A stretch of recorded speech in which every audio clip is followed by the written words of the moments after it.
형제자매 여러분 안녕하세요. 오늘은 8월 11일 목요일 믿음의 방해물이라는 제목으로 마태복음 16장 1절부터 12절까지를 묵상하겠습니다. 1절 바리새인과 사두개인들이 와서 예수를 시험하여 하늘로부터 오는 표적 보이기를 청하니. 자, 1절에 보면 바리새인과 사두개인이라는 두 파가 나오는데 여러 가지 서적을 보고 여러 가지 상황들을 보고 성경을 보면 이 바리새인과 사두개인은 그들의 신앙의 컬러가 틀렸습니다. 바리새인은 그 부활과 내세를 믿었고요. 사두개인은 부활을 믿지 않았습니다. 굉장히 현실적인 사람이에요. 자, 그렇기 때문에 또 바리새인은 정치와 무관하게 그들의 신앙만, 순수한 신앙만 지키려고 애썼던 사람들이고, 사두개인들은 이 정치와 이런 모든 것 관련돼서 했던 사람들이고, 하여튼 여러 가지로 좀 틀린 부분이 있어요. 그렇기 때문에 항상 그 둘은 다른 신앙의 컬러를 갖고 있었기 때문에 항상 충돌하고 항상 부딪히고 함께하지 못했습니다. 그런데 이 두 부류의 사람들이 함께 와서 예수님을 시험했다는 것은 마치 정치적인 야합과 같은 거예요. 한 목적을 위해서 서로 자신의 칼을 내려놓고 맞닥뜨리고 함께 칼을 갈아서 하기 위한 목적. 그러니까 거룩한 목적이 아니죠. 정말 이기적인 목적, 정치적인 목적으로 그들이 예수님에 나왔고요. 1절에 보면 예수님을 시험하려고 나왔습니다. 여러분, 그들이 함께 힘을 모은 목적은 뭐냐면 예수님을 무너뜨리기 위해서. 여러분, 이것이 얼마나 비생산적이고 악한 모습이겠습니까? 여러분, 우리가 세상에서 함께 힘을 모으고 함께 마음을 합할 때는 뭔가 선한 목적, 창조적인 목적을 위해서 살아가야 되는데, 한 사람을 무너뜨리게 하는 것은 바로 마귀의 도구가 된 것입니다. 그리고 하늘로부터 오는 표적 보이기를 청하였습니다. 사두개인과 바리새인은요, 이제 표적을 구한 것은 뭐냐면 뭔가 더 큰 것을 보여달라고 말하는 것이죠. 근데 그들 마음 가운데 예수님을 정말 믿기 위해서 표적을 구했다면 좀 더 생각이 들릴 수 있을 텐데, 예수님을 시험하기 위해서 큰 표적을 구해서 과연 그것이 성경과 어떻게 연관되느냐, 그들이 막 머리를 굴렸을 것이에요. 2절 예수님께서 그걸 아시죠?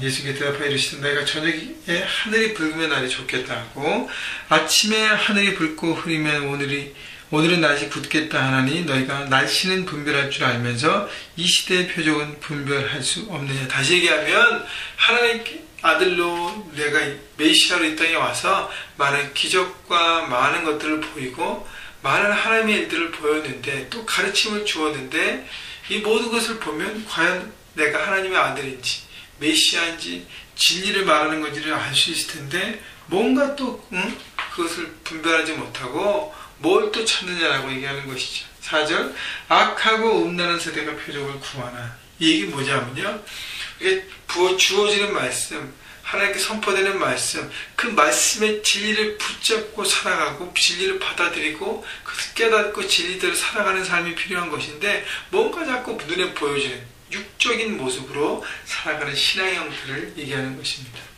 요한의 표적 밖에는 보여줄 표적이 없느니라 하시고 그들을 떠나가시니라. 요나의 표적은 뭐예요? 3일 만에 죽으시고 3일 만에 부활하시는 요나의 모습, 바로 십자가 구원 사역과 부활에 대해서 예수님이 명확하게 그들에게 말씀하시는 것이죠. 이 땅에 오신 모든 사역의 초점은 뭐냐? 바로 십자가로 가는 것이고 또 부활하여서 승리하여서 부활의 소망이 되시는 그것을 얘기합니다. 그래서 어떻게 예수님은 그들을 떠나가시니라. 왜냐하면 더 이상 거기에 묶여서 하나님의 사역에 방해되지 않기 위해서 떠나가셨다는 것입니다. 여러분, 죄악과 함께하는 자리는 어떻게 떠나야 하는 것입니다. 여러분, 그래서 과감하게 여러분 삶 가운데 그들과 어떤 부류의 사람들과 연결돼서 막 대화하고 나누고 하는 그 가운데 진리를 얘기하지만 더 이상 시간을 할애할 필요 없고 그 자리를 떠나야 하는 것이죠. 여러분, 진리는 고독한 것입니다. 어떨 때는요. 그래서 진리를 붙잡고 사는 사람. 5절 제자들이 건너편으로 갈새 떡 가져가기를 잊었더니 예수께서 이르시되 삼가 바리새인과 사두개인들의 누룩을 주의하라 하시니. 7절 제자들이 서로 일어나여 이르되 우리가 떡을 가져오지 아니하였도다 하거늘. 자, 제자들은요, 자기가 가지고 못한 그 갈릴리 호수 건너편으로 갔는데 떡을 가지 못하는 그 떡에 대해서 예수님께서 말씀하신 거라 생각합니다. 8절 예수님께서 하시고 이르시되 믿음이 작은 자들 어찌 떡이 없으므로 서로 논의하느냐. 자, 제자들은 떡을 안 갖고 와서 온통 떡을 갖고 왔어야 되는데 먹을 것이 있어야 계속적으로 살아가는데 그 먹을 것에 대한 생각만 집중되고 있어요. 그래서 예수님께서 삼가 바리새인과 사두개인 누룩을 주의하라 했는데 그것을 자기의 생각과 자기의 피와 거기에 묶여서 그 관점에서 받아들인 것입니다. 자, 그래서 자기 육적인 생각에 묶여서 떡에만 집중하니까 다른 것이 들리지 않고 이 말씀도 자기의 어떤 해석하는 방법으로 해석하는 것이었죠. 그래서 예수님께서 뭐라 하세요? 8절 예수께서 하시고 이르시되 믿음이 작은 자들아 어찌 떡이 없으므로 서로 의논하느냐. 그러니까 믿음이 작은 자들이라는 것은 믿음이라는 것은 뭐예요? 자신의 계산법으로 살아가는 삶이 아니라 하나님의 계산법으로 살아가는 삶이 아닙니까? 그래야 기적을 경험하고 기적이 상식이 되는 삶을 살지 않습니까?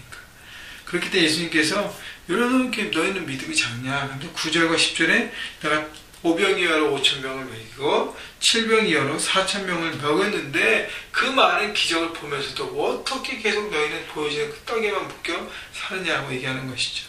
우리가 하나님의 기적을 경험하고 말씀대로 그렇게 하나님께 이루어짐을 경험한다면 거기서 벗어나서 거기부터 한 단계 업그레이드 되는 것으로 나가야 되는데 여전히 계속 기초적인 믿음의 상태에 있기 때문에 예수님은 제자들이 더 성숙한 모습으로 나가길 원했기 때문에 가르치십니다.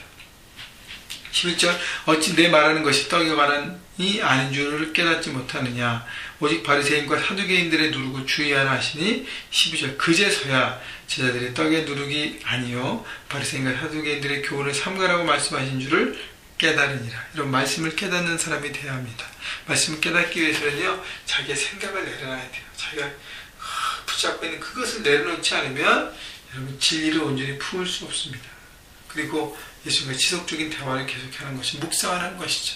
여러분 예수님과의 대화가 계속적으로 되었기 때문에 예수님께서 말씀해 주시고 제자들은 깨달았습니다. 여러분 매일매일 말씀 묵상하면서 여러분 말씀을 깨닫지 못하면 진리를 온전히 붙잡는 삶이 되지 않고요. 그 진리를 적용할 수도 없는 것입니다. 여러분 말씀을 깨닫기 위해서 늘 우리가 하나님의 생각으로 깨어있고 그리고 찬양과로 여러분 생각을 육계에서 영으로 바꾸고 성령께서 역사하시도록 바라보고 그 말씀을 붙잡으면서 깨달으면서 살아가야 할 것입니다. 여러분 말씀을 깨닫기 위해서는 여러분의 삶도요 단순하게 되어서 하나님 말씀을 듣는 시스템이 되지 않고서는 너무 분주하고 너무 이것 여러 가지에 묶여 있으면 말씀을 듣지 못하는 것입니다. 여러분 말씀을 듣고 깨닫고 말씀대로 적용하는 하나님 말씀의 사람이 되시기를 그리고 주님의 십자가 부활을 늘 마음에 품으면서 더 이상의 기적을 바라보지 않고 하나님께서 역사하실 것을 바라보며 오늘도 삶의 현장에 승리하시는 여러분 모두가 되시기를 주님의 이름으로 축원합니다.